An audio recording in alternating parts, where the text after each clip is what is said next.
এক শায়েক এক কথা বলছে, আর এক তাহিরি সেটা নিয়ে লেগে গেছে। এখন ফেসবুক খুলে দেখেন, ও রে বাবা রে, নবী কখন থেকে কি হলো, এই লিয়ে আমাদের বাংলাদেশের যুবকেরা মাথা শেষ, নামাজ পড়ে কি হবি রে, তাহিরি একটা কয়, আহমদুল্লাহ একটা কয়, ফের তোকে নামাজ পড়ে কি হবে, এই কথা তো কে বলো, না হুজুর ঠিক নাই কি, তুমি যত বড় আলম হও, তোমার জবান দিয়ে যদি ইসলামী আন্দোলনের কথা না আসে, বাতিলের বিরুদ্ধে হকের পক্ষে কথা না আসে, তোমার একটা আমল আল্লাহর দরবারে কবুল হবে না। জোরে কোন কথা ঠিক কিনা? ডাইরেক্ট যদি বলবার না পারো, আল্লাহ বলেছেন উদউ ইলা সাবিলি রাব্বিকা বিল হিকমা, বদরুশদের মতন হিকমতের সাথে কও। জোরে কোন ঠিক না? আমি কি ডাইরেক্ট কই? আমি অ্যাঙ্গেলে মারি।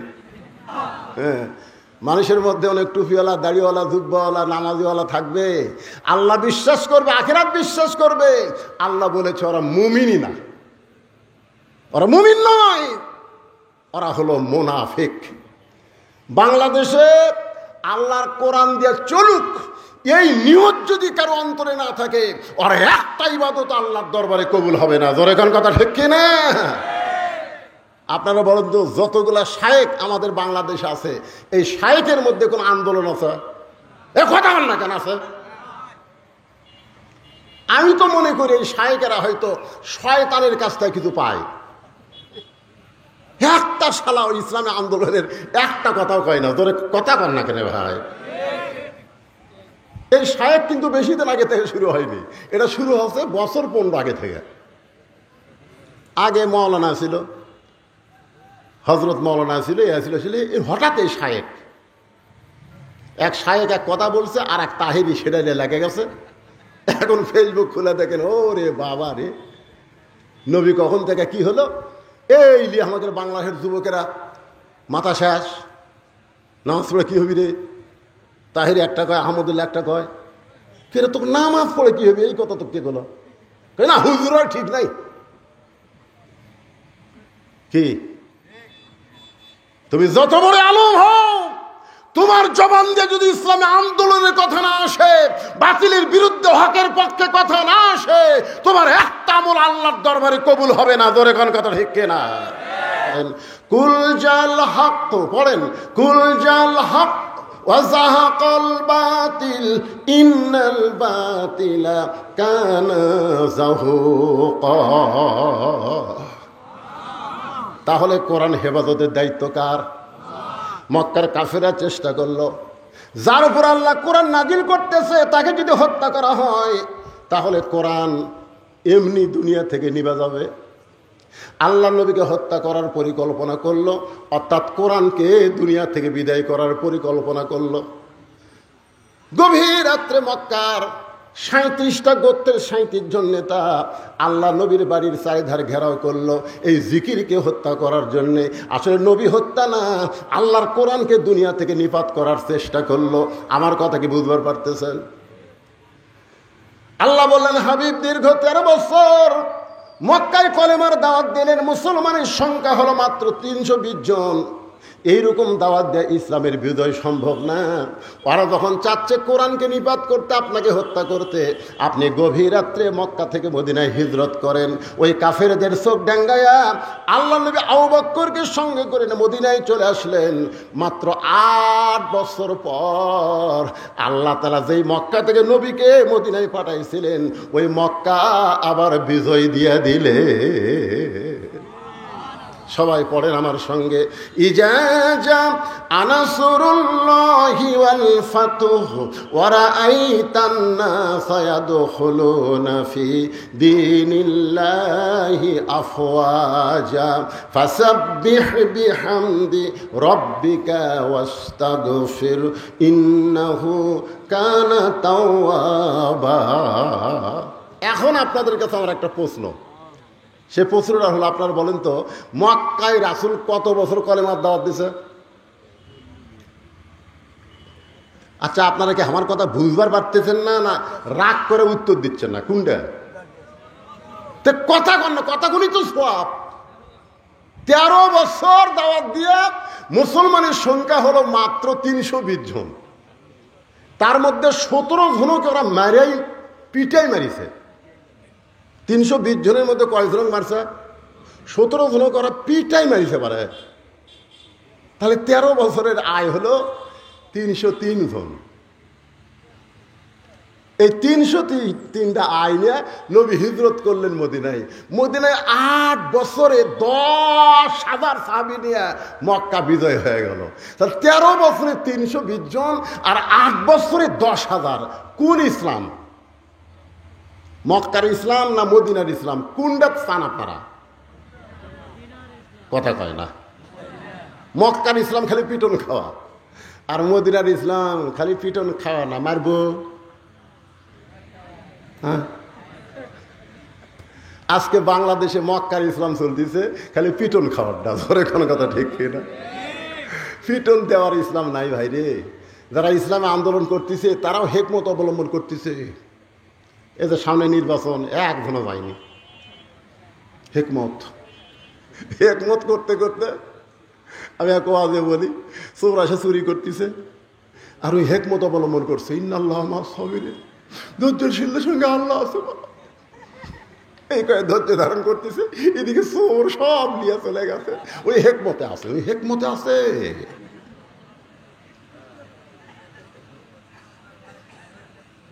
কি আমাদের বগুড়াতে একবার ওই ভোট কেন্দ্র দখল করবে আওয়ামী লীগ, বিএনপিও ডান্স, আওয়ামী লীগ ডান্স। ভাই যারা ভোট কেন্দ্র দখল করে যাচ্ছে ওকে 3 ডাক পিঠাই মারিছে। এই মারা মাত্র 1 জায়গাত মরিছে, সঙ্গে সঙ্গে গোটা কাহার নন্দীগ্রাম আর কোনো জ্ঞানজাম নাই। কি বুঝতেছেন? সারা জীবন খালি 2 হাত তুলে দোয়া করবেন। আমার ওয়াজের মধ্যে আছে এই 2 হাত খালি দোয়া করার হাত না, লাঠি ধরারও হাত। জনগণ কথা ঠিক কথা কন না কেন? খালি হেকমত অবলম্বন করতেছে। চোর সব চুরি করে লিয়ে গেছে, খালি লিয়ে যাক, এবারে লিয়ে যাক। সামনেবার আমি সদা ক্ষম, সামনেবার সদা কবি। ওই সামনে আস্তে আস্তে আবার চোর আসবি। আপনি খালি হেকমতি ধরবেন। এই করতে করতে 16-17 বছর চলে গেল। জোরে করে কথা কন না কেন? একটু মনোযোগ দিয়ে শুনবেন। আল্লাহ নবী মক্কায় থাকতে কলেমার দাওয়াত দিয়েছেন, কারণ নবী ছিলেন ইমাম আর আবু জেহেল ছিলেন নেতা। নবী ছিলেন ইমাম আর আবু জেহেল হলো নেতা। এই কারণে 13 বছরে মুসলমানের সংখ্যা হলো 320 জন। কারণ জালেম যদি নেতা হয় আর ভালো মানুষ যদি মসজিদের ইমাম হয়, ওই মসজিদ দিয়ে কোনোদিন সমাজের 1 পয়সা উপকার হবে না। জোরে কোন কথা ঠিক কিনা? জালেম হচ্ছে নেতা আর আলেম হচ্ছে ইমাম। আল্লাহ দেখলেন ইসলামের ধারা পাল্টাতে হবে, এই নবীকে হিজরত করে মদিনায় নিয়ে গেলেন। মদিনায় নিয়ে যাওয়ার পরে আল্লাহ তাআলা সর্বপ্রথম নবীকে দিয়ে একটা মসজিদ বানায় নিলেন, যে মসজিদের নাম হলো মসজিদে কোবা। ধরে কোন মসজিদের নাম কি? যারা হজ করছেন, এখানে যারা হাজী সাহেব আছেন তারা সবাই মসজিদে কোবা চেনেন, অথবা যারা ওমরা করছেন তারাও চেনেন। ওই মসজিদের মধ্যে 2 রাকাত নামাজকে যদি আদায় করে আল্লাহ খুশি হয়ে তাকে একটা ওমরা হজের সওয়াব দিয়ে দেয়। কাবা ঘরে 2 রাকাত নামাজ পড়লে আপনি 2 লক্ষ রাকাত নামাজের সওয়াব পাবেন। মদিনায় যদি 2 রাকাত পড়েন আপনি 1 লক্ষ রাকাত নামাজের সওয়াব পাবেন। বাইতুল মুকাদ্দাসে যদি 2 রাকাত পড়েন 1 লক্ষ রাকাত নামাজের সওয়াব পাবেন। আর মসজিদে কুবার মধ্যে 2 রাকাত পড়লে একটা উমরা হজের সওয়াব পাওয়া যাবে। তাহলে চিন্তা করেন মসজিদে কুবার এত দাম কেন? এই বাংলার মুসলমান, মসজিদে কুবার দাম কেন জান লাগবে না? মসজিদ কি জন্যে? মসজিদ কি জন্যে? কয়েকদিন আগে যে আপনাদের সামনে ওয়াজ করলাম, ওখানে মসজিদের কিছুটা গুরুত্ব তুলে ধরছি। ব্যারাস যতই দল করো, মসজিদের মধ্যে কয় দল? জয় কন না কেন? 1 দল। আওয়ামী লীগ, বিএনপি, জাতীয় পার্টি, জামাত সব কাতার সোজা করতেছে। মসজিদের প্রথম যে আজান হলো সেই নামাজ হলো জোহরের নামাজ। আজান দিলেন হযরত বেলাল ইবনে রেবাব। নামাজ চলতেছে মসজিদে কোবার মধ্যে। সেখান থেকে মসজিদ নববী বদলি হয়ে গেল। মসজিদে নববীতে মেহরাব আছে, মসজিদে কোবার মধ্যে কোনো মেহরাব নাই। যারা ঢুকছেন তারা বুঝতে পারবেন।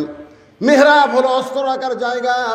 মসজিদে কুবাতে অস্ত্রের ঘোষণা আসে নাই, মসজিদ নববীতে অস্ত্রের ঘোষণা আইছে। প্রথম যুদ্ধ হলো বদরের যুদ্ধ। সেই যুদ্ধটা হলো পবিত্র রমজান মাসে। জোরে কোন কি মাসে? পবিত্র রমজান মাসে। 311 জন সাহাবী হয়ে গেছে।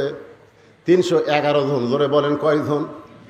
এমন সময় দুইটা ছোট বাচ্চা দৌড়ে নবীর কাছে এসে বলতেছে, ইয়া রাসূলুল্লাহ, আমরা দুই ভাই জিহাদের ময়দানে যাবার চাই।